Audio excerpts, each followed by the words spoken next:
હા તો બધાને જય દ્વારકાધીશ. ઘણા દિવસો પછી સ્વાગત છે તમારું આજના મારા એક નવા બ્લોગ ની અંદર. હા તો આજના બ્લોગ ની શરૂઆત થાય છે સુરત દાદાના દર્શન કરીને. સુરત દાદા પણ આવી ગયા ને હું પણ આવી ગયો ઢોરા લઈને.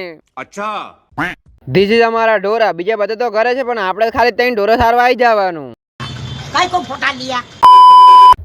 આજે તો સવારમાં પનોતી ભાઈબંધના દર્શન થઈ ગયા. ખબર નહીં આજનો દિવસ કેવો જાહે. सारी उम्र मैं जो कर जबड़िया ઢોરાનું કામ સાઈડમાં મૂકીને હવે આપણે પોટકો લઈને જવાનું છે ઘર તરફ. પોટકો લઈને હું જતો તો ઘર તરફ ત્યારે તો રસ્તાની અંદર મને મળી ગયા ડોગેશભાઈ અને ડોગેશભાઈને થયું કે મર્દનું પાડ્યું ભટકાઈ ગયું એટલે પોતાનો રસ્તો બદલી નાખ્યો. નક્કી કરી લીધું કે હાલવું તો ન્યા જ હાલવું છે, ભલે એકવાર કાં તો હું નહીં અને કાં તો ઈ નહીં. સમાનની વાતમાં સમાધાન હોય નહીં.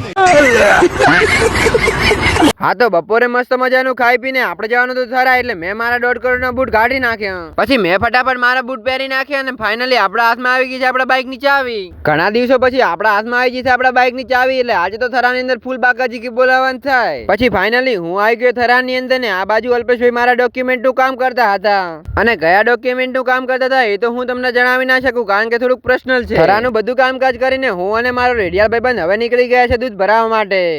એ છપરી કોને? એ મારા દોસ્ત હે. દૂધ ભરાવીને આપણે આવી ગયા હતા ઘરે પણ ઘરે મને કંટાળો આવતો હતો એટલે હું નીકળી ગયો દશામાના દર્શન કરવા માટે. આ બાજુ કિશુ આરતી લઈને આવતો હતો. સૌ પ્રથમ મેં આરતી લઈ લીધી. મેં પૂછ્યું કિશુ પ્રસાદી ચી બાજુ છે, પ્રસાદી આલો કે. પછી આ બાજુ ભૂપી આવ્યો તો પ્રસાદી લઈને મેં પણ પ્રસાદી લઈ લીધી. તો બસ આજ માટે આટલું જ. મળું તમને કાલના એક નવા વ્લોગ સાથે.